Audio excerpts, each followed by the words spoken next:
Delhi liquor scam కంటే AP liquor scam ఎంతో పెద్దదన్నారు AP మంత్రి నిమ్మల రామానాయుడు. వైసీపీ మునిగిపోయే నావని, వచ్చే ఎన్నికల్లో ఆ పార్టీకి కనీసం 6 సీట్లు కూడా రావని వైసీపీ నేతలకు భయం పట్టుకుందన్నారు.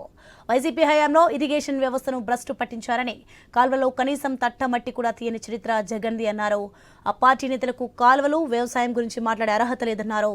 పశ్చిమ గోదావరి జిల్లా నరసాపురంలో 40 లక్షలతో చేపట్టే మురికి కాల్వ పనులకు మంత్రి శంకుస్థాపన చేశారు.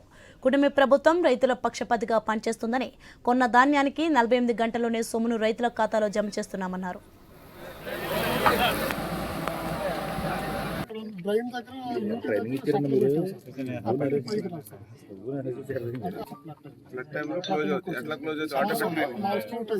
గత 5 సంవత్సరాల వైసీపీ పాలనలో ఏ డ్రైన్ లోనూ గాని, ఏ కెనాల్లో గాని ఒక తట్ట మట్టి తీసినటువంటి పరిస్థితి లేదు. గత 5 సంవత్సరాల వైసీపీ పాలనలో ఏ షట్టర్ గాని, డోర్ గాని, లాక్ గాని, రోప్ గాని మరామతుల మాట నుంచి కనీసం గ్రీజ్ పెట్టి మెయింటెనెన్స్ చేసినటువంటి పరిస్థితి లేదు.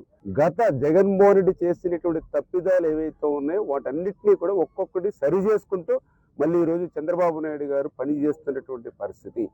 ఈ రకంగా ఆంధ్రప్రదేశ్ రాష్ట్రం అంతా కూడా ఇదే రకమైనటువంటి పరిస్థితి అవడం వల్లే ఇరిగేషన్ వ్యవస్థ ఇంత పెద్ద ఎత్తున విధ్వంసానికి గురైనటువంటి పరిస్థితి. మరి ఇవాళ జగన్మోహన్ రెడ్డి రైతు గురించి కానీ, వ్యవసాయం గురించి కానీ మాట్లాడేటువంటి నైతిక అర్హత అతనికి లేదు.